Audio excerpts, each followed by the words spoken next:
Start. Good evening all of you. चलिए आज की क्लास शुरू करते हैं। ग्लैंड टॉपिक पे थे हम लोग। ग्लैंड जो है काफ़ी हिस्सा हो चुका था, आज लास्ट क्लास होगी, आज कंप्लीट कर देंगे। तो क्विक रिवीजन करते हैं। तो 3 टाइप के ग्लैंड है ना, exocrine gland, endocrine gland and mixed gland. Endocrine gland ductless, exocrine gland with duct, clear, and mixed gland partially endocrine and partially exocrine. उसके बाद इसका इंडोक्राइन का देखे थे, डेफिनेशन हो जाएगा, ये भी आपको याद हो गया होगा। इसका नंबर कैसे याद किए थे, पीटी पीटी एजी। तो ऊपर से लेके नीचे तक आएंगे, पिट्यूटरी, थायराइड, थायराइड के पीछे पैराथायराइड, फिर थाइमस, एड्रिनल एंड सेक्स या गोनेडल ग्लैंड्स। क्वेश्चन भी आपका पैटर्न देख लिए थे। उसके बाद exocrine gland, salivary gland, gastric gland, intestinal gland, liver और प्रोस्टेट ग्लैंड। इंटेस्टाइनल ग्लैंड का दूसरा नाम बर्नर्स नहीं, ब्रूनर्स, ठीक है, बर्नर नहीं है आपके, ब्रूनर्स है, ब्रूनर्स। और दूसरा नाम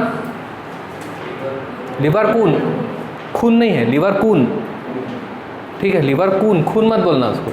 ये इसका क्वेश्चन हो गया, ठीक है। इसमें से लिवर को पूछता है कैसा ग्लैंड है, तो मिक्स्ड ग्लैंड है। प्रोस्टेट किस में पाया जाता है, मेल में, ठीक है। मिक्स्ड ग्लैंड में सबसे इंपॉर्टेंट पेनक्रियास देख लिए थे। फिर पेनक्रियास जब हम पढ़े तो देखे थे पार्सली इंडोक्राइन और पार्सली एक्सोक्राइन है। उसका इंडोक्राइन पार्ट क्या रिलीज करेगा, कौन सा हार्मोन, इंसुलिन। तो पेनक्रियाज में जो इंडोक्राइन पार्ट है उसमें 2 टाइप के सेल हैं, अल्फा सेल और बीटा सेल। तो गामा सेल क्या रिलीज करता है, गामा सेल नहीं है, याद रखना, ठीक है। अल्फा और बीटा है। अल्फा क्या रिलीज करेगा, ग्लूकेगॉन, एजी, ए से और जी से एजी। तो अल्फा रिलीज करेगा ग्लूकेगॉन और बीटा क्या रिलीज करेगा, इंसुलिन। जहाँ पर काफ़ी सारी बीटा सेल इकट्ठा हो जाएंगी, आइलेट्स ऑफ लैंगरहेंस, ठीक है। ये कंप्लीट कर लिए थे। क्विक रिवीजन मतलब जब भी आप पढ़े ना तो एक बार क्विक रिवीजन लगा लेना, तो पूरा एक बार समेटा जाता है कोर्स। फिर हार्मोन्स के बारे में देखा था। हार्मोन्स केमिकली क्या क्या है, protein, amino acids, steroid, catecholamines. Hormone क्या करता है, हार्मोन हमारे बॉडी के लिए, ग्रोथ के लिए, डेवलपमेंट के लिए, सेकेंडरी सेक्सुअल कैरेक्टर के लिए और मेटाबॉलिज्म के लिए रिस्पॉन्सिबल है। प्लांट हार्मोन कौन कौन सा है, ऑक्सिन ए और ऑक्सिन बी। फिर पिट्यूटरी शुरू किए थे। पिट्यूटरी को मास्टर ग्लैंड कहा जाता है या मास्टर ऑफ इंडोक्राइन ऑर्केस्ट्रा कहते हैं, क्योंकि ये बाकी जो इंडोक्राइन ग्लैंड्स हैं उसके सिक्रीशन को, उसके फंक्शन को इन्फ्लुएंस करता है, कंट्रोल करता है, मतलब रेगुलेट करता है, इसलिए इसे मास्टर ग्लैंड कहा जाता है। सिचुएशन कहाँ है, ब्रेन। और क्या लिखवाया था इसमें मैं, सेला टर्सिका, सेला टर्सिका, ठीक है। उसका प्रोनाउंसिएशन क्यों इंपॉर्टेंट है, क्योंकि जब आपसे इंटरव्यू में पूछेगा वो, तो आपको जो उसका बोला जाता है वही लिखना है। लिवर खून बोलोगे ना तो हंस देगा वो इंटरव्यू वाला, ठीक है, वो खून कर देगा आपके भावनाओं का, ठीक, सेलेक्ट नहीं करेगा। तो ये कहाँ है, सेला टर्सिका। कहाँ है सेला टर्सिका, ब्रेन में। ब्रेन मतलब स्कल में, खोपड़ी में है, ठीक है। ये देखे थे हम लोग पिट्यूटरी का, ये पिट्यूटरी। उसके बाद हार्मोन, ग्रोथ हार्मोन, दूसरा नाम, कॉपी नोट्स को देखने की जरूरत नहीं पड़ना चाहिए, सोमेटोट्रॉफिक हार्मोन या एसएच, ठीक है। सोमेटोट्रॉफिक हार्मोन या एसएच क्या करता है, ग्रोथ कराएगा। अगर हाइपोसिक्रेशन होगा तो डॉर्फिज्म और हाइपरसिक्रेशन होगा तो जाइजेंटिज्म, ठीक है। फिर ये डायग्राम देखे थे, ये वाला, ये डॉर्फ है और ये जाइजेंटिज्म, जाइंट है। थायराइड, थायरोट्रॉपिक हार्मोन कहाँ काम करेगा, थायराइड ग्लैंड में। दूसरा नाम TSH, thyroid stimulating hormone, TSH से याद रखना है। उसके बाद एसीटीएच, फुल फॉर्म एड्रिनोकॉर्टिकोट्रॉपिक हार्मोन। ये पिट्यूटरी निकालेगा, ये एड्रिनल ग्लैंड में जाएगा और उसको सीक्रेट, उसका हार्मोन सीक्रेट करने के लिए पोक करेगा, ठीक है, उसको बताएगा, ठीक। उसके बाद FSH, follicle stimulating hormone, male follicle sperm, female follicle ovum, दोनों को स्टिमुलेट करेगा, उसके फॉर्मेशन के लिए स्टिमुलेट करेगा। उसके बाद लैक्टोजेनिक हार्मोन एलएच, ठीक है, ये क्या करेगा, फीमेल में ब्रेस्ट पे इफेक्ट करेगा और ब्रेस्ट से ब्रेस्ट मिल्क को, उस फॉर्मेशन को इनिशिएट करेगा, ठीक है। एंटी डाययूरेटिक हार्मोन एडीएच, दूसरा नाम वेसोप्रेसिन। इधर इधर उधर नोट्स तरफ नहीं देखना है, दिमाग में एक बार दौड़ाना है, नहीं याद आता तब भी कोई दिक्कत नहीं है, नोट्स में देखोगे तो आदत पड़ जाएगा। कोशिश कर रहे हैं कितना याद हो रहा है, क्या छूट रहा है, ठीक। वेसोप्रेसिन, एडीएच का दूसरा नाम वेसोप्रेसिन, क्या करता है, यूरिन में वाटर के अमाउंट, उसके कंटेंट को रेगुलेट करता है। अगर इसका अमाउंट कम हो जाएगा तो ज़्यादा वाटर चला जाएगा यूरिन से, तो यूरिन डाइल्यूट हो जाएगा, ब्लड विस्कस हो जाएगा। इसमें यूरिन का अमाउंट, यूरिन में वाटर का अमाउंट बढ़ जाएगा, तो पेशेंट जो है वो बार बार यूरिनेशन के लिए जाएगा। इस बीमारी को क्या बोलेंगे, डायबिटीज़ इंसिपिडस, ठीक है। ये इसमें इंपॉर्टेंट है, एंटी डायूरेटिक हार्मोन, दूसरा नाम वेसोप्रेसिन, डायबिटीज़ इंसिपिडस, आंसर लगा लेंगे। उसके बाद थायराइड, थायराइड में आए थे, थायराइड का शेप कैसा है, बटरफ्लाई, तो बटरफ्लाई शेप्ड ग्लैंड पूछेगा तो लगा लोगे। थायराइड कहाँ है, नेक में, ठीक है, थायराइड कहाँ पर है, नेक में है।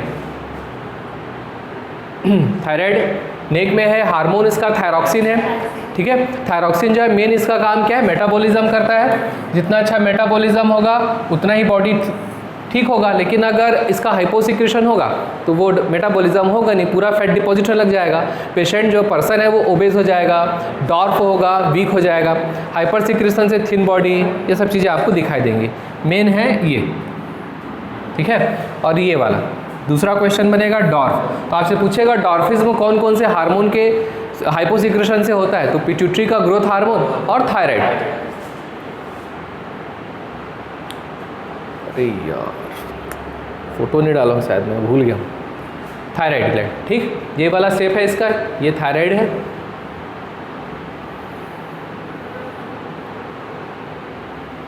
ऐसा, इसलिए इसको बटरफ्लाई ग्लैंड या बटरफ्लाई स्लैब्ड ग्लैंड बोलते हैं। Pancreas, this one is pancreas. Pancreas के बारे में तो अब लगा लोगे आंसर, ठीक। कहाँ है, एब्डोमेन में है, कैसा ग्लैंड है, मिक्स्ड ग्लैंड है, partially exocrine and partially endocrine है। Exocrine part pancreatic juice release करेगा और एंडोक्राइन जो पार्ट है वो हार्मोन रिलीज करेगा। फिर एंडोक्राइन पार्ट में दो सेल, अल्फा सेल और बीटा सेल। अल्फा को याद रखेंगे एजी मतलब ग्लूकेगॉन, और बीटा से इंसुलिन। ग्लूकेगॉन ग्लूकोज के लेवल को बढ़ाता है और इंसुलिन ग्लूकोज के लेवल को कम करता है। कैसे करता है, ग्लूकोज को यूटिलाइज करेगा, ग्लूकोज को तोड़ेगा, कैटाबोलिज्म करेगा, जिससे एनर्जी प्रोड्यूस होगी। तो इंसुलिन, इंसुलिन के बाद आइलेट्स ऑफ लैंगरहेंस, वो भी लगा लेंगे।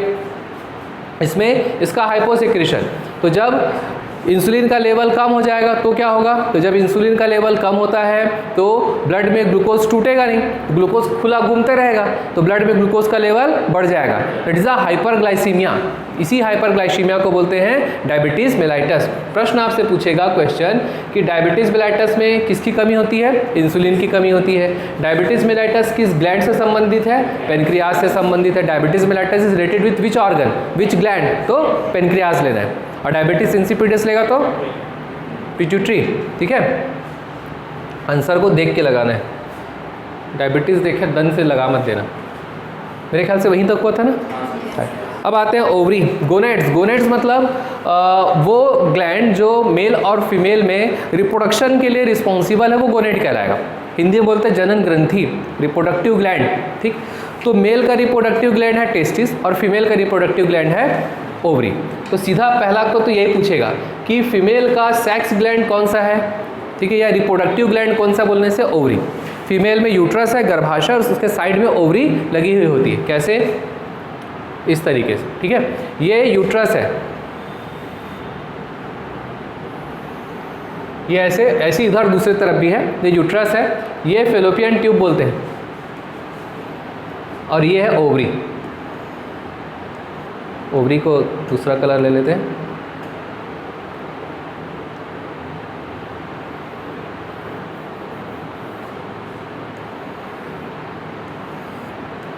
ये है ओवरी, ठीक है। इस ओवरी से हर मंथ राइट एंड लेफ्ट, ये मान लीजिए अभी राइट तरफ का है तो राइट ओवरी, वैसे उधर भी लेफ्ट तरफ भी होगा, तो ये राइट ओवरी है।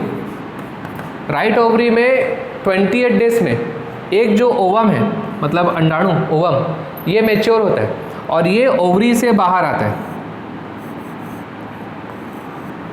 बाहर आ जाएगा। फिर इस ओवरी को, ये फेलोपियन ट्यूब का फिमरी है, ये अपनी तरफ खींच लेता है।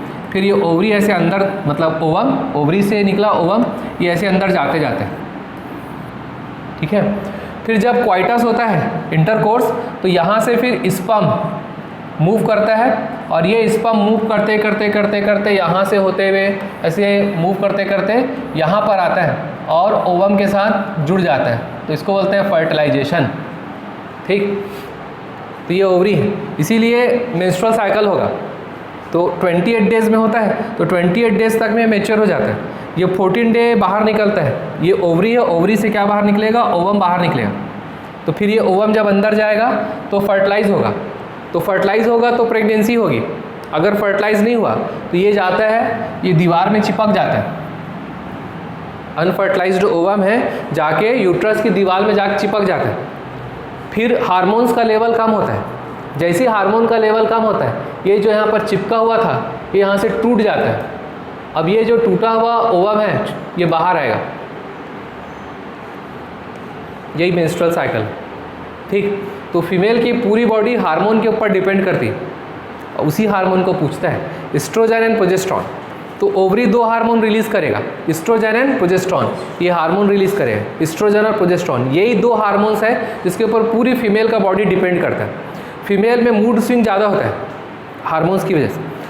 28 डेज के पहले, मेंस्ट्रुअल साइकिल शुरू होने के पहले हार्मोन्स एकदम पीक तक पहुंचता है। जैसे कोविड अपने पीक तक पहुंचता है, फिर फॉल होता है ना, ऑल ऑफ सडन फॉल होता है, वैसे ही हार्मोन अपने पीक तक पहुंचता है। जैसे ही हार्मोन्स का ऑल ऑफ सडन वो फॉल करता है, तब जो है यहाँ से जो अनफर्टिलाइज्ड ओवम है यहाँ से डिटेच होगा, वो बाहर आएगा। तो जब वो बाहर आता है तो यहाँ पर चिपके रहता है, तो ये डिटेच होता है, तो यहाँ से ब्लड आता है, यही ब्लड है बाहर आएगा। ठीक, ये मेंस्ट्रुअल साइकिल है, पढ़ना है उसको बाद में पढ़ेंगे, अभी सिर्फ इंट्रोडक्शन में समझते हैं कि जो फीमेल का गोनेट क्या है, ओवरी। ये कौन सा हार्मोन रिलीज करता है, एस्ट्रोजन एंड प्रोजेस्टेरॉन। देखो ऐसे भी मिलेगा एस्ट्रोजन, ओ से भी मिलेगा और ई से भी मिलेगा। ओ वाला भी एस्ट्रोजन है और ई वाला भी एस्ट्रोजन है, तो उसको गलत मत लगा देना, नहीं तो उसमें तो ई वाला पढ़े या तो ओ वाला पढ़े। एस्ट्रोजन को देखना, ई एस दिख रहा है मतलब वो सही है, एस्ट्रोजन, और दूसरा प्रोजेस्टेरॉन। ठीक है, तो आदमी किसकी तैयारी करता है, पीओ की तैयारी करता है, पीओ एग्ज़ाम की। तो पी फॉर प्रोजेस्टेरॉन और एस्ट्रोजन, ऐसे याद रखना, पीओ। ठीक, तो पी फॉर प्रोजेस्टेरॉन और ओ या ई फॉर एस्ट्रोजन। तो जो फीमेल का गोनेड है, that is the sex gonad, वो ओवरी है, पहला क्वेश्चन। दूसरा क्वेश्चन वो क्या करता है, हार्मोन रिलीज करता है, कौन कौन सा, पीओ, प्रोजेस्टेरॉन और एस्ट्रोजन करता है। ये प्रोजेस्टेरॉन एस्ट्रोजन क्या करता है, फीमेल में जो सेकेंडरी सेक्सुअल कैरेक्टर है, जो डिसाइड करते हैं, फीमेल जो है छोटी बच्ची है, उसमें जब सेकेंडरी सेक्सुअल कैरेक्टर आता है तो उसको बोलते हैं प्यूबर्टी। तो वो सेकेंडरी सेक्सुअल कैरेक्टर कौन डिसाइड करता है, कौन इन्फ्लुएंस करता है उसको, तो एस्ट्रोजन और प्रोजेस्टेरॉन करेगा। अब इसका हाइपर सिक्रेशन हो गया, मान लीजिए जाए ओवरी है, वो उसको जो है फीमेल में समान तौर पर 12 से 13 साल में, क्या लिखा था भाई, फिर से लिखना, मैं नहीं पढ़ पाया।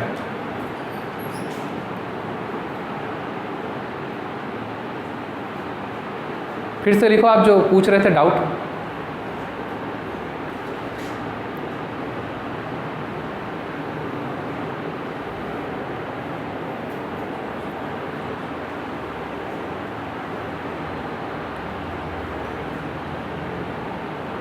या क्लास कंप्लीट कर लेते हैं, क्लास के बाद आप 5 मिनट रहेगा, उसमें आप डाउट पूछ लीजिएगा। सर वॉइस क्लियर नहीं आ रहा है,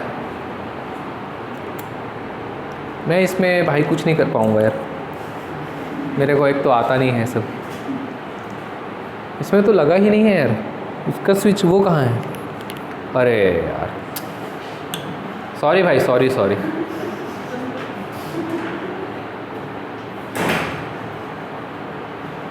ये वायर नहीं जुड़ा था इसमें जुड़ा, इसमें नहीं जुड़ा था, तो वो मैसेज कर रहा था, हो गया ठीक है। तो अब हाइपर सिक्रेशन और हाइपो सिक्रेशन, तो अगर हाइपर सिक्रेशन होगा तो क्या होगा, तो फीमेल में 12 से 13 साल में जो एस्ट्रोजन और प्रोजेस्टेरॉन अपना काम करना शुरू करता है, मतलब उस समय सेकेंडरी सेक्सुअल कैरेक्टर आएंगे।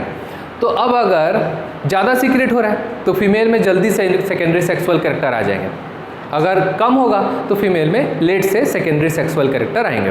क्लियर, सिंपल सा कॉन्सेप्ट है। चलो प्री के हिसाब से पहले अलग कर देते हैं। चलिए, ओवरी फीमेल गोनेड है, इसका हार्मोन क्या है, तो एस्ट्रोजन एंड प्रोजेस्टेरॉन, यही इसका प्री में क्वेश्चन है, आपसे पूछेगा, एक तरफ ग्लैंड दे देगा, एक तरफ हार्मोन दे देगा, मैच द फॉलोइंग। ठीक है, सिंपल लगा लेना, ओपीसी याद रखना, ठीक, भूलोगे थोड़ी ना। फंक्शन सेकेंडरी सेक्सुअल कैरेक्टर को डेवलप करता है। हाइपोसिक्रेशन से क्या होगा, सेकेंडरी सेक्सुअल कैरेक्टर लेट से आएंगे, हाइपर सिक्रेशन से सेकेंडरी सेक्सुअल कैरेक्टर जल्दी आ जाएंगे। फीमेल में क्या होता है, अभी बच्चों में सेकेंडरी सेक्सुअल कैरेक्टर जल्दी आ जाते हैं, क्यों, हार्मोन्स। अब क्यों, क्योंकि उनका लाइफ स्टाइल जो काम करना है, जैसे उन लोगों का एजुकेशन है वो ऐसा है कि उन लोगों में ग्रोथ बहुत जल्दी होता है। तो आप अब ना 8 या 10 साल के बच्चियों में भी मेंस्ट्रुअल साइकिल शुरू हो जाता है। क्यों इम्पोर्टेंट है सबको पढ़ना, क्योंकि जब आप जिसकी भी तैयारी कर रहे हो, कभी ना कभी एडमिनिस्ट्रेटर के पोस्ट पे जाओगे तो आप नहीं मना कर सकते, नहीं मैं हॉस्पिटल वाला नहीं करूँगा क्योंकि मैं इंजीनियर हूँ। वैसा कुछ नहीं होता है, किसी को भी किसी भी डिपार्टमेंट में दिया जाता है, सबका नॉलेज जरूरी है। तो ऐसे ही डिपार्टमेंट होता है बहुत सारा, जिसमें फैमिली प्लानिंग का, हेल्थ वेलफेयर का। ऐसे अभी डिप्टी कलेक्टर है यहाँ की एक मैडम थी, तो उसको क्या दिए थे, कोविड वाला दिए थे, तो वो थोड़ी नहीं बोल सकती नहीं मैं नहीं करूँगी, मैं तो इंजीनियर हूँ। सबको करना पड़ेगा, इसलिए सब चीज़ जानना पड़ेगा। ये पढ़ लिया ओवरी। क्वेश्चन इसमें प्री में ना आपको यही बस पूछेगा, हार्मोन्स, ओपीसी याद रखना। एक तो ये क्वेश्चन बनेगा, एक बहुत ईजी क्वेश्चन है, और ये क्वेश्चन बनेगा, बाकी मेंस का मटेरियल है। समझ में आना चाहिए, समझ में आ जाओगे तो फिर समझ में आ जाते हैं। इसको ऐसे होना चाहिए, ऐसे करो तो आगे बढ़ जाए, ऐसे करो तो पीछे हो जाए, फिर बार बार इधर आना पड़ता है। फिर आते हैं टेस्टिस। तो वही मेल का गोनेट्स कौन है, टेस्टिस। सिंपल क्वेश्चन है, ये तो पूछेगा नहीं। इसका हार्मोन टेस्टोस्टेरॉन, तो इसमें भी कोई दिक्कत नहीं है। तो टेस्टिस और टेस्टोस्टेरॉन, इसका दूसरा नाम एंड्रोजन। टेस्टिस को क्या कहते हैं, एंड्रोजन भी कहते हैं। ठीक है, ये इंपॉर्टेंट है। आपसे एंड्रोजन पूछेगा क्योंकि उसको भी पता है पीएससी वालों को, आप ऐसे शब्द को जोड़ जोड़ के लगाई चलोगे, टेस्टोस्टेरॉन तो टेस्टिस तक तो पहुंच ही जाओगे, तो वो एंड्रोजन को पूछेगा।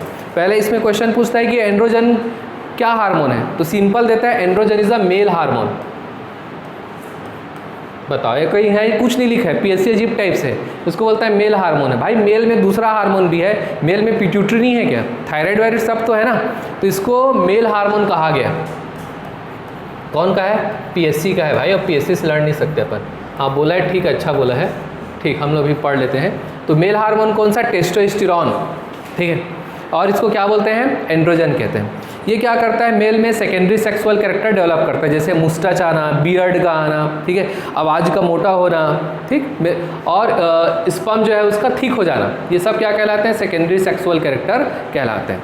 ठीक, हाइपोसिक्रेशन होगा तो सेकेंडरी सेक्सुअल कैरेक्टर डेवलप नहीं होगा, और हाइपर सिक्रेशन होगा तो सेकेंडरी सेक्सुअल कैरेक्टर जल्दी आ जाएगा।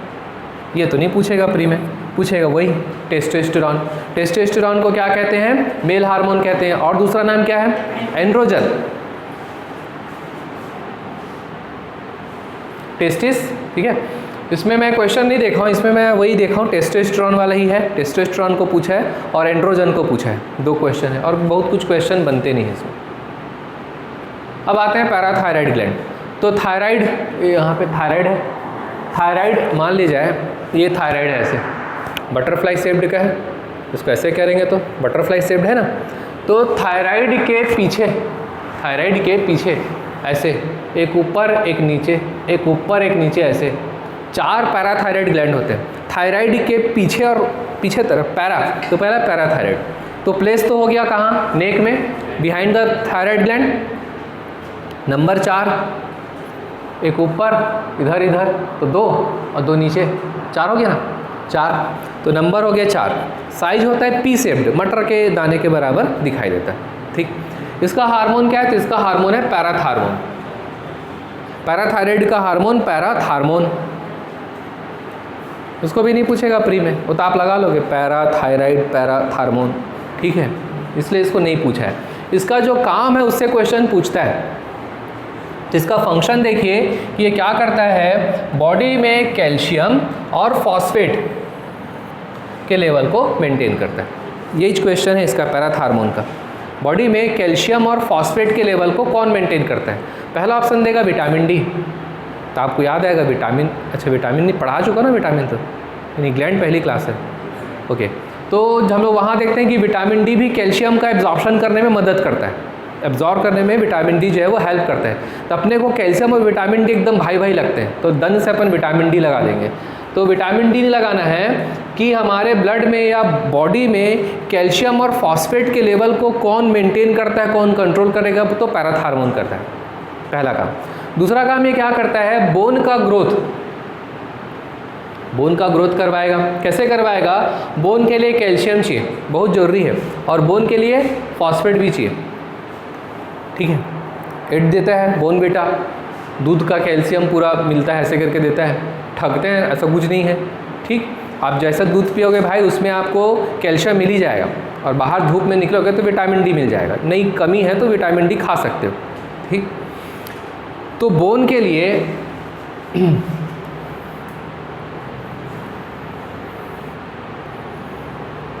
बोन के लिए आपको क्या चाहिए, कैल्शियम भी चाहिए और फॉस्फेट भी चाहिए और विटामिन डी भी चाहिए। कैल्शियम, फॉस्फेट और विटामिन डी चाहिए। बोन को क्या है, उसका कंपोनेंट है, तभी बनेगा। ये जो फॉस्फेट होता है ये जैसे ही एयर के कांटेक्ट में आता है तो जलने लग जाता है। इसीलिए गांव के बाहर में जब कहीं किसी जगह पर हड्डियों को फेंक देते हैं तो हड्डियां टूटती है तो फॉस्फेट निकलता है। फॉस्फेट निकलता है, जैसे ही एयर के कांटेक्ट में आता है जलने लग जाता है। तो गाँव वाले बोलते हैं टोनी बरत है, ठीक है। आप सुने होगे ना गाँव में, वो वहाँ नहीं जने वहाँ टोनी भर रहा है। जानते टोनी, जानते नहीं जानते, नहीं मत जानना, ठीक।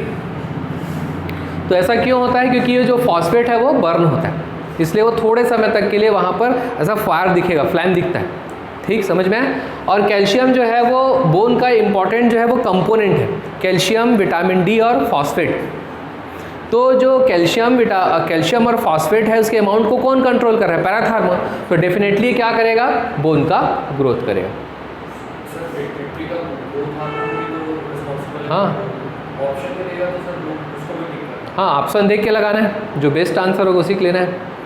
अब आते हैं मसल्स का कंडक्शन या कॉन्ट्रैक्शन। तो जैसे ये मसल है, ठीक है, ये मसल है, ऐसे उसमें रेशे होते हैं, फाइबर्स होते हैं, ठीक। ये वाला मान लीजिए मसल, ठीक, इसमें ऐसे फाइबर्स हैं, ऐसे सिकुड़ना कहलाता है कॉन्ट्रैक्शन, और ये वापस अपनी जगह पे जाएगा तो रिलैक्सेशन। कॉन्ट्रैक्शन एंड रिलैक्सेशन, ये इसको मैं कंडक्शन बोल दूँ। तो ये तभी हो पाएगा जब यहाँ आयन का एक्सचेंज होगा। ये तभी हो पाएगा जब आयंस, पॉजिटिव और निगेटिव जो आयंस हैं वो एक्सचेंज होंगे, तभी कॉन्ट्रैक्शन और रिलैक्सेशन हो पाएगा। तो ये क्या है, आयंस है, कैल्शियम और फॉस्फेट आयन है। तो कैल्शियम और फॉस्फेट मसल्स में कोई बाहर जाएगा, पॉजिटिव वाला, और निगेटिव वाला अंदर आएगा, फिर पॉजिटिव वाला बाहर जाएगा, फिर निगेटिव वाला अंदर आएगा, ऐसे ही चलते रहेगा, ठीक है। तो जो आयन का एक्सचेंज होता है तभी मसल्स का कॉन्ट्रैक्शन या मसल्स का कंडक्शन फुलफिल होगा। तो कैल्शियम और फॉस्फेट को कौन कंट्रोल कर रहा है, पैराथ हार्मोन। तो डेफिनेटली ये जो पैराथ हार्मोन है वो बोन ग्रोथ के लिए भी है, क्योंकि ये कैल्शियम और फॉस्फेट आयंस है, ये मसल्स के लिए भी क्या करेगा, हेल्प करेगा। ये इसका क्वेश्चन, ठीक। तो पैराथ हार्मोन का काम क्या है, तो ब्लड में या हमारे बॉडी में कैल्शियम और फॉस्फेट के लेवल को मेंटेन करना, ये इसका क्वेश्चन, ठीक है। बनेगा, सिंपल है, इसके फंक्शन से पूछेगा, पैराथ हार्मोन से थोड़ी नहीं पूछेगा। वो तो उसको भी पता है कि पैराथ हार्मोन को तो आप लगा ही लोगे, ठीक। अब आते हैं इसका हाइपोसिक्रेशन।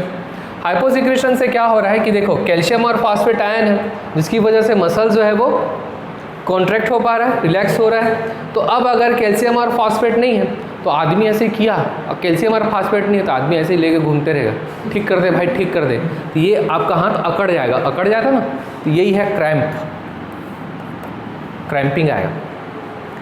फीमेल में बहुत क्रैम्पिंग होता है, पैर अकड़ेगा, हाथ अकड़ते जाते हैं, क्यों, क्योंकि उनकी बॉडी में कैल्शियम और फॉस्फेट का लेवल कम हो जाता है। मेंस्ट्रुअल साइकिल में जब ब्लड का लॉस होता है तो ब्लड के साथ साथ कैल्शियम और फॉस्फेट चला जाता है। तो अब अगर आपके घर में भी आपकी मदर को या किसी को भी बहुत ज़्यादा क्रैम्प आ रहा है तो आप उनको कैल्शियम और फॉस्फेट दे दीजिए, क्रैम्प अपने आप धीरे धीरे ठीक हो जाए, ठीक।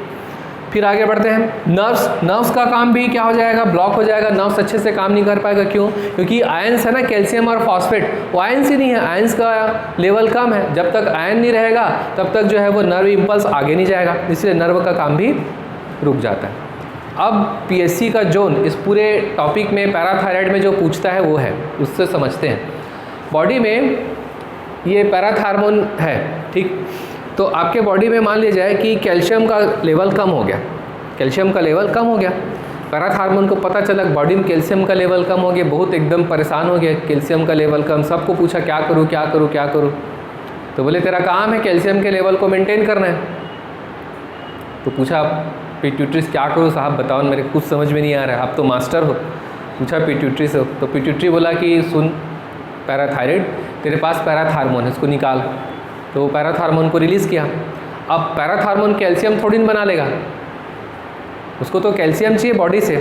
ये पैराथ हार्मोन जाता है बोन के पास, वो बोलता है कि मैं तेरे कैल्शियम और सब बना दिया था, फॉस्फेट ऑस्फेट डिपॉजिट करवाया था, दे। तो बोन बोलता है ठीक है मालिक, जैसे बोलोगे वैसी। तो बोन अपना कैल्शियम को दे देगा। अब मदद किया था ना कैल्शियम बनाने में, डिपोजिशन में, तो कैल्शियम को बोन दे देगा। लेकिन अभी अपन यहाँ पे डायग्राम बनाए थे, तो बोन के लिए कैल्शियम बहुत ज़रूरी है। अब बोन अपना कैल्शियम दे देगा तो बोन क्या हो जाएगा, वीक। तो पैराथ हार्मोन के हाइपोसिक्रेशन से क्या दिक्कत होती है, बोन वीक हो जाती है, पहला। ठीक, यही क्वेश्चन पूछेगा आपसे कि पैराथ हार्मोन के हाइपोसिक्रेशन से किस अंग पर या किस पार्ट पे प्रॉब्लम होगा बोलेगा, तो बोन। क्यों होगा समझ में आ गया। दूसरा, अब पैराथ हार्मोन को क्या पता, उसके पास दिमाग थोड़ी ना है कि कितना कैल्शियम निकालना है, बहुत ज़्यादा कैल्शियम निकल गया तब रुक जाओ, ऐसा भी नहीं। पैराथ हार्मोन तो फिर जाएगा बोन के पास, और कैल्शियम दे और कैल्शियम दे, सब बोन के पास जाएगा। सब लोग बोले कैल्शियम दे, कम हो गया, पिट्यूटरी बोला है तो बहुत सारा कैल्शियम आ जाएगा। तो जैसे जब बहुत सारे कैल्शियम, एक्सेस कैल्शियम बॉडी में आ जाते हैं, तो कैल्शियम का एक साल्ट है कैल्शियम ऑक्सलेट, नहीं लिखा है उसमें, लिख लेना कैल्शियम ऑक्सलेट। कैल्शियम को लिखते हैं ऐसे, तो एग्ज़ाम में ऐसे CA करके देगा, ये भगवान क्या आ गया, ऐसे नहीं। कैल्शियम का मतलब ये CA मतलब कैल्शियम, उसके बाद ऑक्सलेट, सॉरी एक और ज़्यादा हो गया है, ऑक्सलेट ये वाला एक्स्ट्रा हो, ठीक। राइटिंग वैसी है, अच्छे से लिखता हूँ, कैल्शियम, ठीक, ऑक्सलेट, या तो ऐसे देगा या तो वैसे देगा कैल्शियम ऑक्सलेट। तो इस कैल्शियम ऑक्सलेट के डिपोजिशन की वजह से बॉडी में क्या बन जाएगा, स्टोन बन जाएगा। ये है क्वेश्चन कि शरीर में पथरी यानी कि बॉडी में स्टोन का फॉर्मेशन किसके डिपोजिशन की वजह से होगा, तो कैल्शियम ऑक्सलेट। ये बहुत अच्छा क्वेश्चन है, ये पूछ चुका है और पूछेगा भी। और मिथ है वो, ऐसा कुछ नहीं। टमाटर में लाइकोपिन है, बेस्ट एंटीऑक्सीडेंट है, ठीक है। तो समझ में आए क्यों बनेगा इसका स्टोन, क्यों बनेगा। किडनी में स्टोन बन जाए, किडनी में जगह रहता है बहुत सारा खाली जगह, वहीं जाके इकट्ठा हो जाएगा। तो इसके हाइपोसिक्रेशन से दो चीज़ें हो रही हैं, एक तो बोन वीक हो जाएगा और दूसरा क्या, कैल्शियम ज़्यादा रिलीज़ होगा बोन से, तो बोन वीक हो जा रहा है। और जब कैल्शियम ज़्यादा रिलीज़ होता है तो कैल्शियम ऑक्सलेट करके उसका एक कंपाउंड है, वो जो कंपाउंड है वो किडनी में जाके इकट्ठा होने लग जाएगा, जिसकी वजह से क्या बन जाएगा, स्टोन, पथरी बन जाएगा। तो यही पूछेगा आपसे कि स्टोन के फॉर्मेशन के लिए कौन रिस्पॉन्सिबल है, which one is responsible the formation of stone. तो पैराथ हार्मोन रिस्पॉन्सिबल नहीं ना, पैराथ हार्मोन को मत लगा देना। कौन रिस्पॉन्सिबल है, द कैल्शियम ऑक्सलेट, और देगा आपको कैल्शियम कार्बोनेट, कैल्शियम फॉस्फेट और कैल्शियम ऑक्सलेट। तो क्या आंसर लेना है, कैल्शियम ऑक्सलेट। क्लियर। इसमें से क्वेश्चन क्या पूछेगा आपसे, पैराथ हार्मोन को तो नहीं पूछने वाला है, फंक्शन से क्वेश्चन पूछ सकता है, और आपका ये स्टोन से क्वेश्चन आएगा प्री में, ठीक है। क्लियर। ये है आपका पैराथायराइड। देखो थायराइड सामने बटरफ्लाई, उसके पीछे पी शेप्ड का, ये ऊपर में है, ये नीचे में है। ये सुपीरियर, ऊपर को बोलते हैं सुपीरियर और नीचे को बोलते हैं इन्फीरियर, मतलब नीचे, ठीक है। ये सुपीरियर है, ये इन्फीरियर है, इधर भी वैसी, ये सुपीरियर है और ये इन्फीरियर है, ठीक है। Parathyroid gland.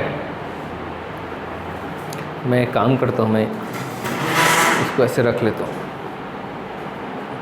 अब आते हैं एड्रिनल ग्लैंड, ठीक है। एड्रिनल, वही वाला हार्मोन पढ़े थे, ACTH, एड्रिनोकार्टिकोट्रॉपिक हार्मोन, ठीक। तो जो एड्रिनल ग्लैंड है उसका पोजीशन कहाँ है, तो इसका पोजीशन है किडनी के ऊपर। कहाँ है, किडनी के ऊपर।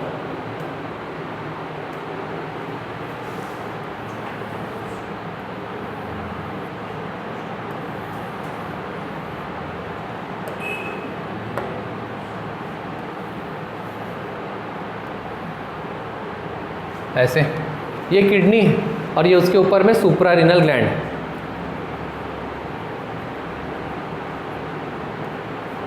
किडनी के ऊपर, क्योंकि किडनी के ऊपर है तो किडनी के ऊपर, ऊपर मतलब सुपीरियर, तो इसीलिए इसका दूसरा नाम है सुप्रारीनल ग्लैंड। लिख लीजिए, adrenal gland is also known as suprarenal gland, SUPRA, renal RENAL। ये हो गया प्री का पहला क्वेश्चन कि सुप्रारीनल ग्लैंड किसे कहा गया है, तो एड्रिनल ग्लैंड को सुप्रारीनल ग्लैंड कहा गया है। ठीक, अब आते हैं इसके हार्मोन्स। हार्मोन से पूछता है प्री में question, corticosterone, adrenaline and noradrenaline. ठीक, कॉर्टिस्टेरॉन स्टेरॉइड है वो, बहुत सारे इसके हार्मोन हैं।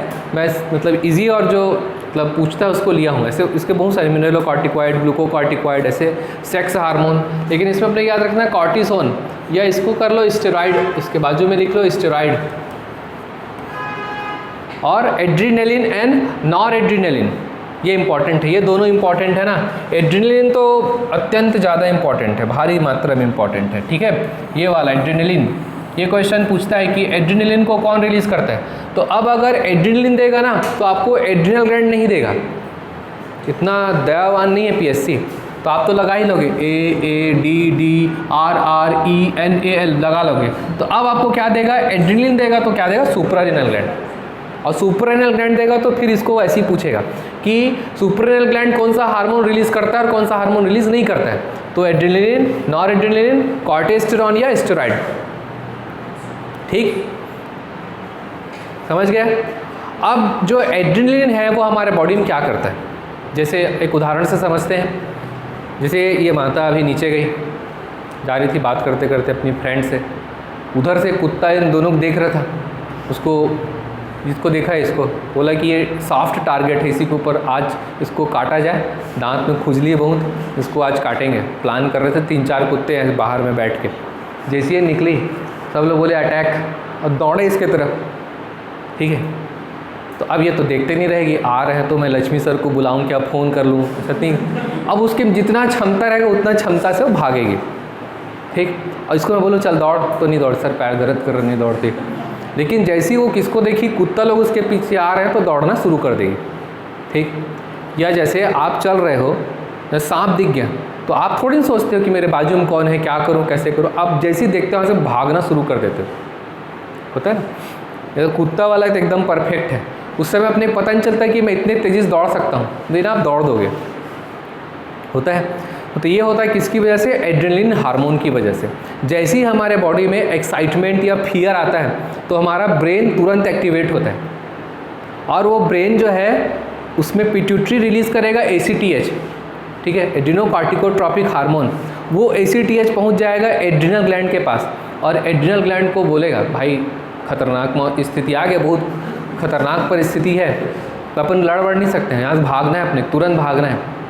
ठीक है, इमरजेंसी कंडीशन आ गई, ऐसा कौन बताया, पिट्यूटरी को पता चल जाता है इमरजेंसी कंडीशन है, कुत्ता लोग उधर अटैक कर रहे हैं, ऐसे बस किए हैं, उत्तम समझ जाएगी कि हाँ भागना है। उतने मिली सेकेंड में पिट्यूटरी उसको समझ जाता है, ACTH को रिलीज़ कर देता है, ACTH एड्रिनल ग्लैंड तक आ जाएगा, और एड्रिनल ग्लैंड उतने मिली सेकेंड में एड्रिनलिन को रिलीज़ कर देगा, और एड्रिनलिन की वजह से अब आप तेज़ी से भागने लग जाओगे। तो क्योंकि ये हमारे बॉडी में एक्साइटमेंट को, फियर की कंडीशन को रेगुलेट, कंट्रोल करने के लिए बना हुआ है, इसीलिए इसको कहते हैं इमरजेंसी हार्मोन। यही पूछेगा आपसे, एड्रेनलिन को क्या कहा गया है, इमरजेंसी हार्मोन। लास्ट में है और है आगे, इंपॉर्टेंट फैक्ट में सब है। इमरजेंसी हार्मोन कहा गया, भैया आपकी इमरजेंसी के लिए बना हुआ है ना, उस समय थोड़ी ना फ़ोन लगाओ, इधर जल्दी से आओ ना, मेरे बचा लो, ऐसा नहीं हो सकता है। ठीक है, अब भागोगे तुरंत वहाँ से। तो एड्रेनलिन को क्या कहा गया है, इमरजेंसी हार्मोन कहा गया। ठीक, लड़ो या भागो, अब पढ़ेंगे आगे, आगे देखेंगे, इसी में पूरा गोद मत डालो। ठीक है, हाइपोसिक्रेशन से क्या होता है, उतना कुछ इंपॉर्टेंट नहीं है। हाइपोसिक्रेशन, एड्रिनल ग्लैंड के हाइपोसिक्रेशन से, देखो जो मेमरी ग्लैंड है मेल और फीमेल दोनों में होता है। फीमेल में वो ग्रोथ कर जाता है तो ब्रेस्ट बनता है, और मेल में ग्रोथ नहीं करता है। तो जब इसका एड्रिनल ग्लैंड का जो है वो सिक्रेशन कम हो जाता है, हाइपोसिक्रेशन होता है, तो मेल में ब्रेस्ट डेवलपमेंट हो जाता है, गायनेकोमेस्टिया कहलाता है, काम का नहीं है। और फीमेल में, तो फीमेल में मुस्टाच और बियर्ड आ जाते हैं, ये भी काम का नहीं, छोड़ सकते हैं, मेंस का है। इसमें एक ही चीज़ है, यह है इसका हार्मोन, ठीक। इस एड्रेनलिन को क्या बोलते हैं? इमरजेंसी हार्मोन या फियर ऑफ फ्लाइट हार्मोन बोलते हैं, आगे पढ़ें। तो इसमें आपका यही है बस, एड्रेनलिन, नॉर एड्रेनलिन, कॉर्टिजोन भी नहीं पूछता है।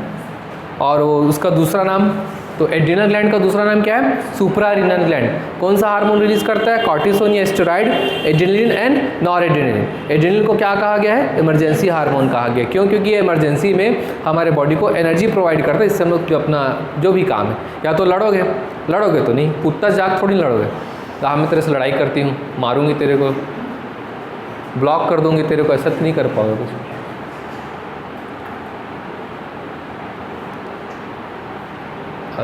लॉन्च मीटिंग, लॉन्च होना भाई, क्यों नहीं हो रहा है?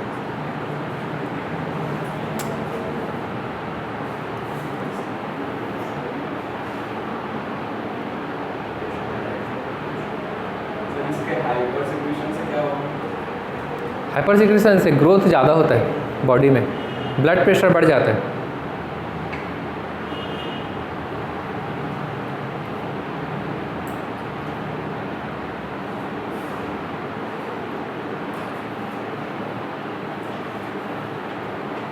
क्या हो गया? डेविड सर का फ़ोन टच काम नहीं कर रहा है। सर ये टच काम नहीं कर रहा है, चेक इंटरनेट कनेक्शन। हाँ,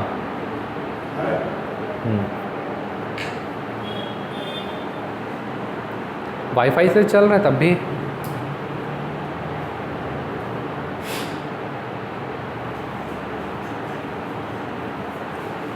स्टार्ट क्लास ना सर। अरे यार,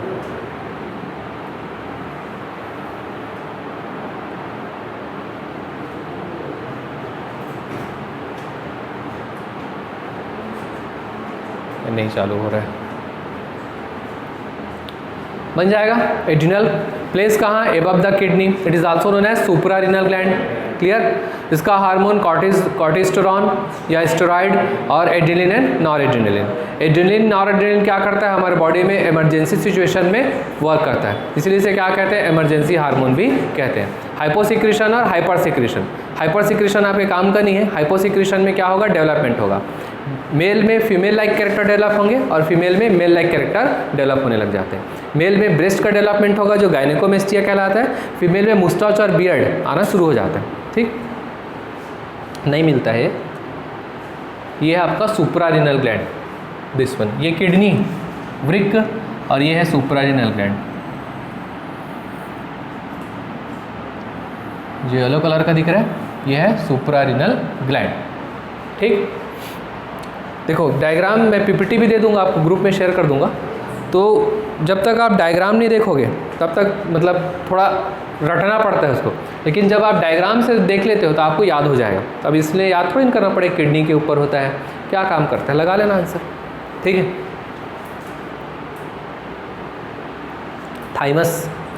थाइमस ग्लैंड, ये हम लोगों का चेस्ट है। ठीक है, इसके अंदर में ऐसे लंग्स है, ऐसे लंग्स है, ऐसे इधर भी ऐसे लंग्स है, पूरा फेफड़ा, और दोनों लंग्स के बीच में हार्ट है। हार्ट ऐसे मुट्ठी के जैसा होता है, ये ऐसा हार्ट नहीं होता है। ये जो आप लोग बनाते हो ना, फालतू बात है, ऐसा कुछ नहीं होता है। ठीक, आपका हाथ मुट्ठी बना ऐसे, जितना बड़ा आपका मुट्ठी बनेगा उतना ही बड़ा हार्ट होता है। और ये ऐसे ऐसे सिचुएटेड है, ऐसे। ठीक है, तो अब फ़ोटो खिंचवाना होगा तो ऐसे बनाना। ठीक है, तो दो लोग जोड़ के बनाते हैं तो ऐसे कर लेना। ऐसे नहीं है भाई, ये ज़बरदस्ती का, ऐसा कुछ नहीं होता है। ऐसे दीवार में बस बना रहता है। ठीक, तो ये यहाँ से सिचुएटेड है, किसके बीच में? लंग्स के बीच में सिचुएटेड है। अब इससे सामने में एक हड्डी है, ये स्टर्नम बोलते हैं, उसके पीछे हार्ट ऐसे छुपा हुआ है। ठीक, तो इधर लंग्स और बीच में हार्ट, तो इसके बीच में यहाँ पर थाइमस ग्लैंड होता है। थाइमस, नाम क्या है? थाइमस।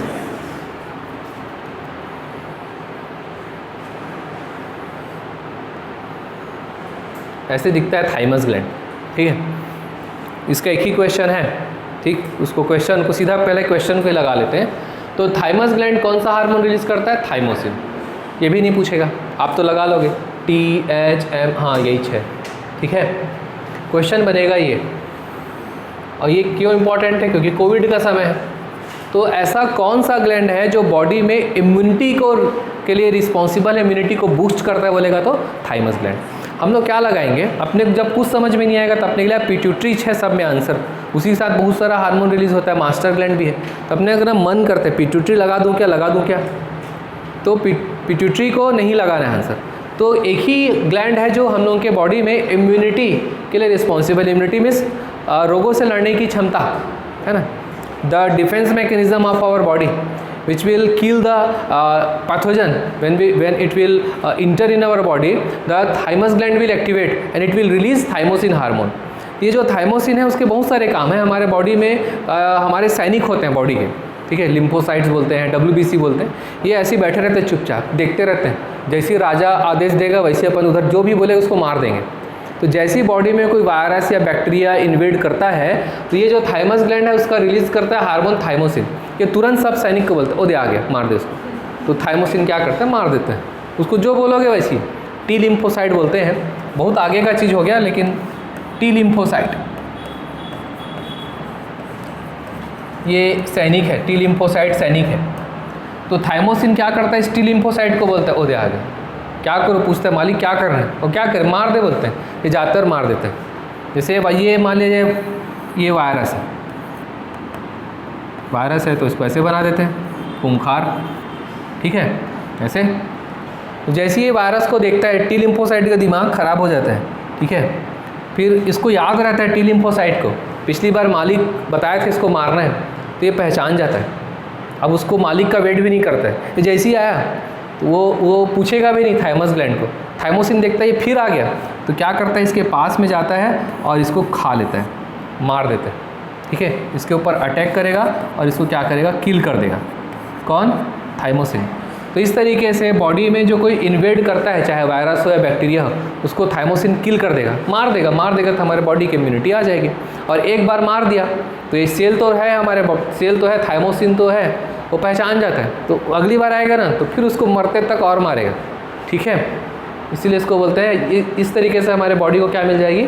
इम्यूनिटी मिल जाएगी। इसलिए सीधा क्वेश्चन इसका एक ही क्वेश्चन है कि इम्यूनिटी के लिए कौन सा ग्लैंड रिस्पॉन्सिबल है, ठीक है, या इम्यूनिटी को कौन सा ग्लैंड बूस्ट करता है। क्योंकि अभी तक हमने किसी भी ग्लैंड में नहीं देखा कि वो इम्यूनिटी से रिलेटेड है। जितने भी ग्लैंड्स हैं वो या तो मेटाबॉलिज्म करवा रहे हैं, बॉडी का ग्रोथ करवा रहे हैं, फिजिकल और मेंटल इफेक्ट दे रहे हैं। जो भी चीज़ हो रहा है वो बॉडी पे हो रहा है, चाहे वो लैक्टोजेनिक हार्मोन हो या ADH हो, कुछ भी हो, बॉडी पे इफेक्ट कर रहा था, इम्यूनिटी पे कोई इफेक्ट नहीं कर रहा है। इसीलिए ये इसका क्वेश्चन आपसे सीधा पूछेगा। इसको नहीं, विटामिन सी पूरी इम्यूनिटी को बूस्ट करता है, और पढ़ेंगे आगे, अभी कोविड विटामिन पढ़ाऊंगा ना। इजी टॉपिक से शुरू किए हैं, उसके बाद टफ में जाएंगे। अब इम्पॉर्टेंट फैक्ट, ये सब आप पढ़ चुके हैं, मैं आपको बता चुका हूँ। कुछ जो है वो छूटा होगा तो उसको आप पढ़ते जाते हैं। ये वाला तो आप पढ़ लिए। पिट्यूटरी को क्या कहा जाता है? मास्टर ग्लैंड या मास्टर ऑफ एंडोक्राइन ऑर्केस्ट्रा। क्यों कहते हैं ये भी बता दोगे? क्योंकि पिट्यूटरी बाकी एंडोक्राइन ग्लैंड्स के फंक्शन को, उसके हार्मोन्स को रिलीज़ करने का, सिक्रेट करने का काम करता है। जैसे TSH निकाला तो थायराइड को जाग बोलेगा निकाल क्या? थायरॉक्सिन। फिर एड्रिनल ग्लैंड के पास जाएगा, ACTH रिलीज़ करेगा, बोल निकाल क्या? Adrenaline, nor adrenaline. ये भी हो गया। अब ये नया है ऑक्सीटोसिन, ये नया है। तो ऑक्सीटोसिन को कौन रिलीज़ करता है? पिट्यूटरी। तो ये पहला क्वेश्चन, ऑक्सीटोसिन को कौन रिलीज़ करता है? पिट्यूटरी रिलीज़ करता है। इसको समझिएगा कि ये क्या होता है। तो बर्थ के समय, चाइल्ड बर्थ जिसे हम कहते हैं पाचुएशन, तो चाइल्ड बर्थ के समय जो यूट्रस है, फीमेल का यूट्रस, वो ऐसे सिकुड़ता है, सिकुड़ेगा फिर रिलैक्स होगा, फिर सिकुड़ेगा और फिर रिलैक्स होगा। इसको बोलते हैं यूट्रस का कॉन्ट्रैक्शन। सिकुड़ना, दैट इज़ अ कॉन्ट्रैक्शन। तो जब तक यूट्रस ऐसे सिकुड़ेगा नहीं और रिलैक्स नहीं होगा, तब तक यूट्रस के अंदर जो बेबी है वो बाहर नहीं आएगा। यूट्रस के अंदर बेबी है, डिलीवरी होने वाला है, तो यूट्रस में अब उस बच्चे का हेड पहले बाहर आएगा। तो क्या होता है कि जैसे ही बर्थ होने वाला होता है, उसका टाइम आता है, पिट्यूटरी को पता चल जाता है, ठीक है। पिट्यूटरी सबका खबर रखता है, उसको पता चल जाता है कि पार्चुएशन या बर्थ का टाइम है। तो क्या करता है, ऑक्सीटोसिन को रिलीज़ करता है ब्लड में। वो ऑक्सीटोसिन ब्लड में से होते हुए कहाँ आएगा, यूट्रस के पास आएगा। कहाँ, यहाँ, और यूट्रस यहाँ। तो जैसे ही बर्थ का टाइम आना शुरू होता है उससे थोड़ा विदिन सेकेंड या विदिन मतलब मिली सेकेंड में भी पिट्यूटरी एक्टिवेट होकर स्पेसिफिकली सिर्फ ऑक्सीटोसिन को रिलीज़ करेगा। सोचो मतलब क्या ज़बरदस्त बनाया भगवान, इतना अच्छा सॉफ्टवेयर है। सोचो मतलब शुरू होता है और पिट्यूटरी हार्मोन रिलीज़ कर देता है, वो हार्मोन्स आ जाएगा यूट्रस में और यूट्रस का कॉन्ट्रैक्शन शुरू हो जाएगा। जब यूट्रस का कॉन्ट्रैक्शन शुरू होगा तो एक प्रेशर जनरेट होगा, उस प्रेशर से बेबी है वो बाहर की तरफ आना शुरू होगा और बेबी बाहर निकल जाएगा। तो ऑक्सीटोसिन का पहला क्वेश्चन कि ऑक्सीटोसिन को कौन रिलीज़ करता है, पिट्यूटरी रिलीज़ करता है। ऑक्सीटोसिन का दूसरा क्वेश्चन है कि ऑक्सीटोसिन करता क्या है, तो ऑक्सीटोसिन चाइल्ड बर्थ के समय यूट्रस का कॉन्ट्रैक्शन करवाता है, पहला फंक्शन इसका। ठीक है, क्या कराएगा, यूट्रस का कॉन्ट्रैक्शन कराएगा। ठीक, क्यों कराएगा, बर्थ होना है ना, तब तो कॉन्ट्रैक्शन होगा तो प्रेशर जनरेट होगा और उस प्रेशर से बेबी का हेड नीचे आएगा और धीरे धीरे बेबी का हेड बाहर आएगा। ठीक, दूसरा काम क्या करता है, बर्थ के बाद ये मिल्क के सिक्रीशन को इनिशिएट करता है। वर्ड को समझना, मिल्क के सिक्रीशन को इनिशिएट किया। मिल्क के सिक्रीशन को या मिल्क के फॉर्मेशन को लैक्टोजेनिक हार्मोन कर रहा था। लैक्टोजेनिक हार्मोन उसके फॉर्मेशन को शुरू कर रहा था, इनिशिएट कर रहा था। ये मिल्क बन गया है, लैक्टोजेनिक हार्मोन अपना काम कर दिया है। जैसे ही बेबी निप्पल को शक करता है वैसे ही पिट्यूटरी का ऑक्सीटोसिन हार्मोन तुरंत काम करना शुरू करता है और वो मेमरी ग्लैंड से मिल्क के प्रोडक्शन को इनिशिएट कर देगा। समझ में आया? दोनों में बहुत ज़्यादा डिफरेंस नहीं, बहुत छोटा सा डिफरेंस है। वो फॉर्मेशन कर रहा था और ये उसको सिक्रीशन को स्टिमुलेट करेगा, बाहर निकालेगा। लैक्टोजेनिक हार्मोन ब्रेस्ट मिल्क के बनने के लिए रिस्पॉन्सिबल है, उसको स्टिमुलेट करेगा और ये उस बन गया है उसको बाहर रिलीज करने के लिए, सिक्रीट करने के लिए काम करेगा। समझ में आया? ये हो गया ऑक्सीटोसिन। ऑक्सीटोसिन कहाँ से रिलीज होता है, पिट्यूटरी ग्लैंड से रिलीज होता है। क्या करता है, चाइल्ड बर्थ के समय यूट्रस के कॉन्ट्रैक्शन को कंट्रोल करता है। कॉन्ट्रैक्शन होगा तो बेबी बाहर आएगा। जैसे ही बेबी का मतलब चाइल्ड बर्थ हो गया तब ऑक्सीटोसिन चल नहीं देता, हाँ भाई मेरे काम हो गया मैं जा रहा हूँ, अभी भी तो ब्लड में है ना। तो ऑक्सीटोसिन जो ब्लड में है वो ब्रेस्ट मिल्क की तरफ जाता है और ब्रेस्ट मिल्क में जो बन चुका है उसको सिक्रीट कराएगा, रिलीज करवाएगा बाहर। ठीक है, ये हो गया आपका क्या, ऑक्सीटोसिन। एस्ट्रोजन तो पढ़ चुके हैं। एस्ट्रोजन को कौन रिलीज करता है, कौन रिलीज करता है एस्ट्रोजन?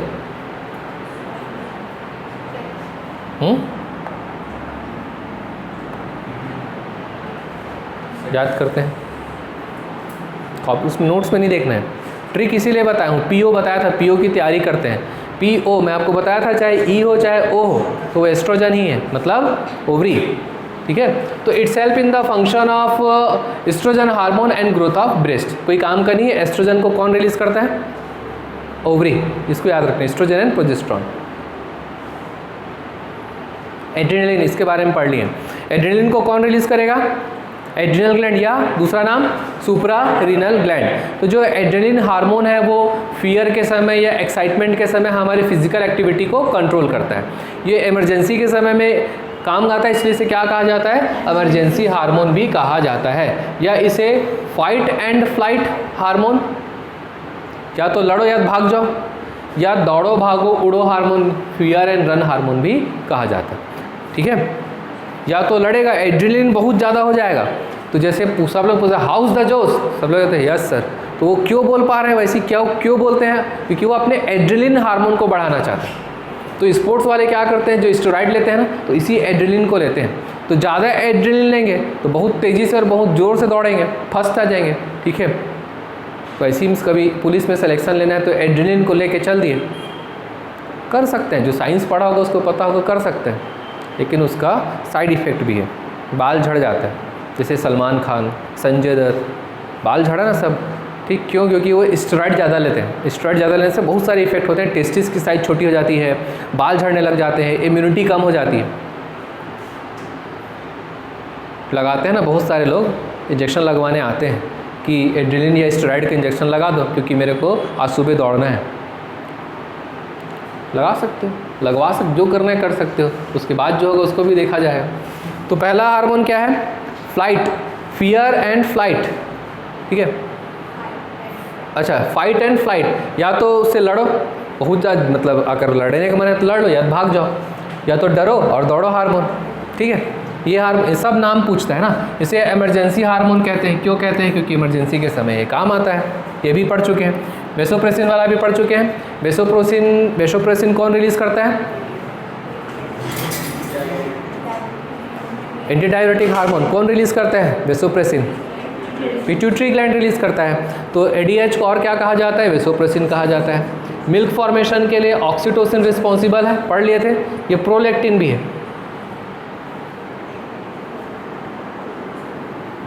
लैक्टोजेनिक हार्मोन लिखे हो ना, उसके बाजू में प्रोलैक्टिन भी लिख लो, ऑब्लिक करके प्रोलैक्टिन।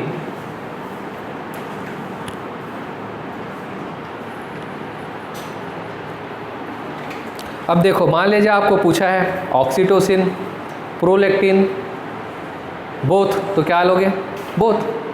अगर आपको कुछ नहीं मिल रहा है, ऑक्सीटोसिन बस है तो ऑक्सीटोसिन ले लेना, और ऑक्सीटोसिन नहीं मिल रहा है, लैक्टोजेनिक हार्मोन या प्रोलैक्टिन है तो प्रोलैक्टिन ले लेना। आंसर देख के लगाना है।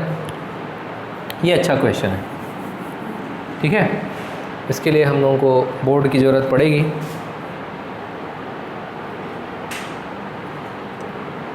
कहाँ पे बताऊँ? यहाँ ऊपर बताता हूँ। ठीक, ये हार्मोन रिलीज़ हुआ, हार्मोन तो एंडोक्राइन ग्लैंड का हार्मोन है, ये डायरेक्टली कहाँ आएगा? ब्लड में। ये ब्लड है, आएगा ना ब्लड में।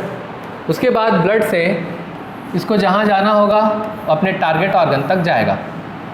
ठीक, ऐसा ही है।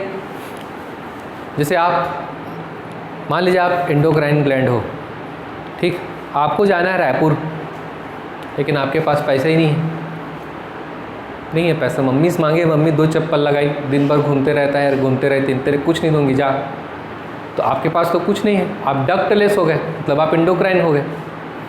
तो लेकिन आपको जाना है रायपुर, पार्टी है वहाँ, तो फिर आप क्या करोगे? फिर अपने दोस्त को बुलाओगे, भाई या जो भी बहन या जो भी बोलोगे, जो बोलते होगे कि जाना है रायपुर, चल, बैठा के ले जा अपने साथ गाड़ी में, तो आप चले जाओगे।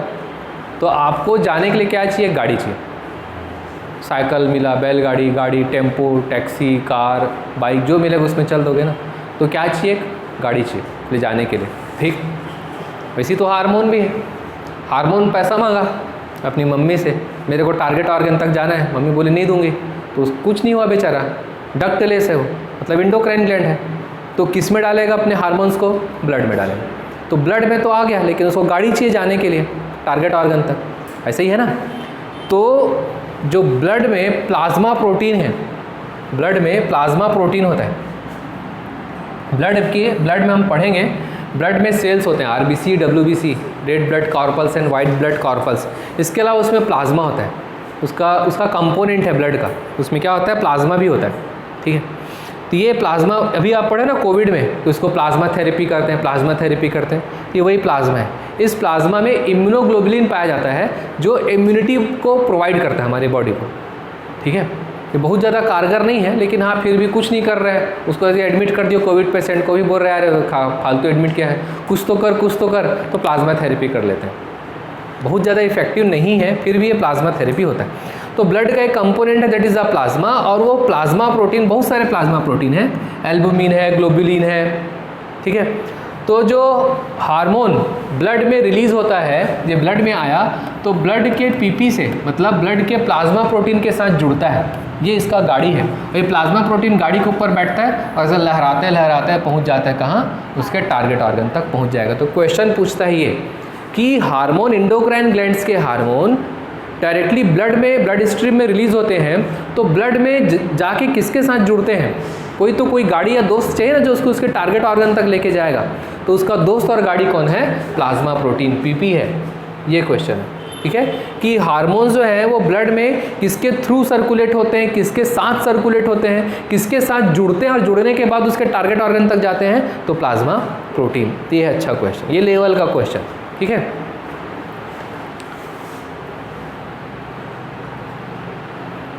Genetic biological clock. ठीक, इसमें ये बायोलॉजिकल क्लॉक को याद रखना है। जैसे मान लीजिए आप सुबह उठते होगे, आपका सुबह नहीं पता, मान लीजिए आपका सुबह 8:30 बजे होता होगा, ठीक, माने आपका जो उठने का समय है वो 8:30 बजे, तो आप कुछ भी कैसे भी करो, थके भी रहोगे ना, 8:30 बजे आपका नींद खुल जाएगा। वो आलसी है आपका, नहीं मैं और सोऊंगा, अगर दोबारा सोओगे। जैसे आप मान लीजिए रात को जितने बजे भी सोते होगे, 11 बजे या 12 बजे सोते होगे, तो आपको 11 बजे 12 बजे आपको नींद आनी शुरू हो जाएगी। नहीं, आप ज़बरदस्ती मोबाइल कैसे चलाते रहोगे वो बात अलग है, जब मुंह नहीं गिरेगा तब तक चलाओगे उसको। लेकिन अगर आपका हैबिट है बॉडी को कि 11-12 बजे उसको नींद आपको सोना है, तो बॉडी वैसे ही आपको इफ़ेक्ट करना शुरू कर देगा, ठीक। यही है बायोलॉजिकल क्लॉक। हमारे बॉडी में एक क्लॉक है, हाइपोथैलेमस में रहता है, वो आपका जैसा रूटीन है ना, उसके हिसाब से वो अपना काम करना शुरू कर देता है। जैसे एक उदाहरण मान लीजिए, जैसे आप सुबह जितने बजे भी खाना खाते होगे, अभी जैसे आप कॉलेज कर रहे होगे तो कॉलेज से आने के बाद खाते होगे या कॉलेज जाने के पहले खाते होगे। मान लीजिए वो समय 10 बजे, तो जैसे ही 10 बजे का आपका ये पेट ने तो गुड़ गुड़ गुड़ करना या इधर जलन होना शुरू हो जाए। क्यों? क्योंकि आपका बायोलॉजिकल क्लॉक को पता है कि भाई जो है 10 बजे खाना खाता है तो HCl को रिलीज़ करना है स्टमक से, उसी को बोलते हैं बायोलॉजिकल क्लॉक। तो हमारे बॉडी में बायोलॉजिकल क्लॉक कहाँ है? हाइपोथैलेमस में। अभी हाइपोथैलेमस को पढ़ लेना है। हाइपोथैलेमस ब्रेन के अंदर एक छोटा सा हिस्सा है, ठीक है, ब्रेन के अंदर छोटा सा हिस्सा है, लेकिन इसका बहुत काम है हाइपोथैलेमस का, अभी पढ़ेंगे क्यों, ठीक। तो हमारे बॉडी का जो बायोलॉजिकल क्लॉक है वो कहाँ है बोलेगा तो हाइपोथैलेमस। ऑप्शन आपको ब्रेन भी देगा, तो आपको क्या लगेगा, वाह बायोलॉजिकल क्लॉक सिंपल, ये तो बॉडी है, ब्रेन इसको कंट्रोल करता है। ब्रेन स्पेसिफिकली ब्रेन कंट्रोल नहीं करता है, ब्रेन का एक पार्ट है जो हाइपोथैलेमस कहलाता है, यही हाइपोथैलेमस क्या करता है, कंट्रोल करता है, ठीक। अब जहाँ पर आपका जगह होगा वहाँ पर लिखिए master of master gland, master of master gland.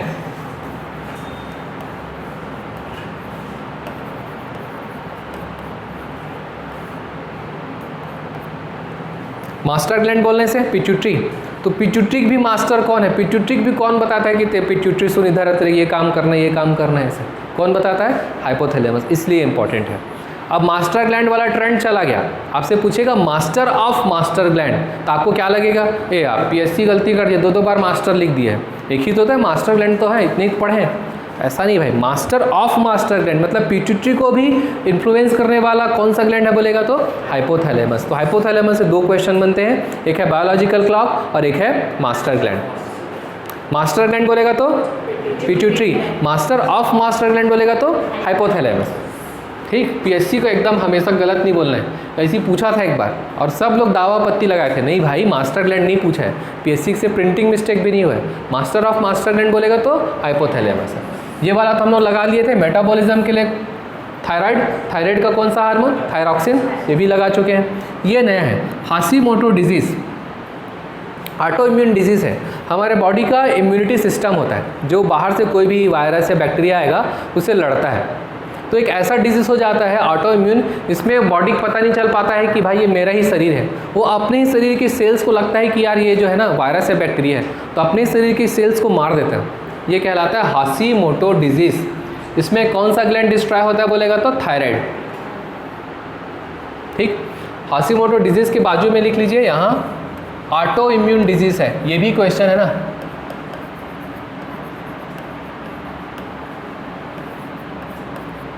Auto immune disease, body में बॉडी का जो खुद है वो अपने ही बॉडी के सेल्स को, ठीक है, क्या करने लग जाता है, किल करने लग जाता है, उसको बोलते हैं ऑटो इम्यून डिजीज़।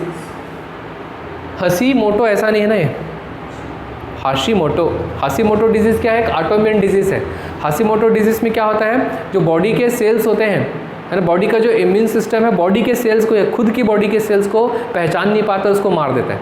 इसमें कौन सा ग्लैंड डिस्ट्रॉय हो जाता है, थायराइड। ये इसका क्वेश्चन है कि हाशिमोटो डिजीज़ में कौन सा ग्लैंड अफेक्टेड होगा, कौन सा ग्लैंड डिस्ट्रॉयड होगा बोलने से थायराइड ग्लैंड।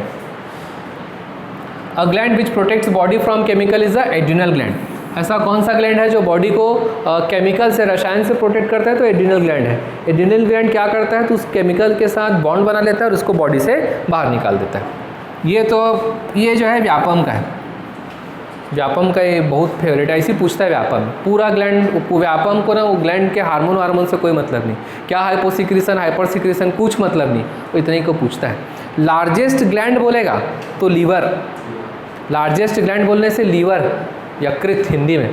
लेकिन इंडोक्राइन पूछ रहा है कि क्या पूछ रहा है तो देख के लगाना। लेकिन अगर लार्जेस्ट इंडोक्राइन ग्लैंड बोलेगा तो थायराइड, बटरफ्लाई शेप्ड, और स्मॉलेस्ट बोलेगा तो सबसे छोटा, मटर के दाने के बराबर, पिट्यूटरी। अब अगर लार्जेस्ट एक्सोक्राइन ग्लैंड बोलूँगा तो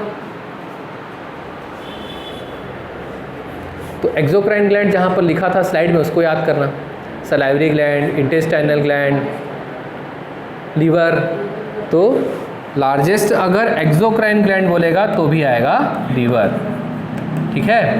तो शिकारी आएगा, दाना डालेगा, दाना नहीं खाना, ऐसे बोल के रटते रटते फंस मत जाना, आंसर को देख के लगाना, क्या पूछा है वो। लार्जेस्ट ग्लैंड बोलेगा तो लीवर, लार्जेस्ट एक्सोक्राइन ग्लैंड बोलेगा तो भी लीवर, लार्जेस्ट इंडोक्राइन बोलेगा तो थायराइड, और स्मॉलेस्ट इंडोक्राइन ग्लैंड बोलेगा तो पिट्यूटरी। यही है, इसको गलत नहीं करना है भाई, एकदम सिंपल सा है, एक बार का है। एक क्वेश्चन जो है आपको लिए साइंस का पूरा ग्लैंड एक तरफ, और ये बार बार पूछता है, ठीक है। लार्जेस्ट ऑर्गन बोलेगा तो लिख लो वहीं पे, लार्जेस्ट ऑर्गन बोलेगा तो स्किन। लार्जेस्ट ऑर्गन बोला है और पहले में लीवर दिया है, आपको लगेगा कहीं तो पढ़ा हो लीवर को, बहुत कोई तो कहीं पे बड़ा है, तो भाई लार्जेस्ट ऑर्गन बोलेगा ना तो स्किन, स्किन ऑर्गन है ना। क्या हो गया, लेट हो गया क्या? खत्म, ये आपका ग्लैंड, यहीं तक आएगा ग्लैंड, तो आपके टेस्ट में आएगा ग्लैंड, ठीक है। आप पढ़ चुके थे ना पहले भी। आप कौन से बैकग्राउंड से हो? बीएससी, किस मतलब बीएससी मतलब बाय, ठीक है। तो आज की क्लास यहीं तक, नेक्स्ट टॉपिक पढ़ेंगे फूड एंड न्यूट्रिशन पढ़ेंगे। मैं वो पढ़ा रहा हूँ जो इजी है और जहाँ से क्वेश्चन बहुत पूछता है। चलिए, आपके टेस्ट में होगा ये, यहाँ तक आएगा, विटामिन मतलब ग्लैंड्स कंप्लीट, इजी रहेगा, अटेम्प्ट करिए, टेस्ट दीजिए। चलिए ठीक,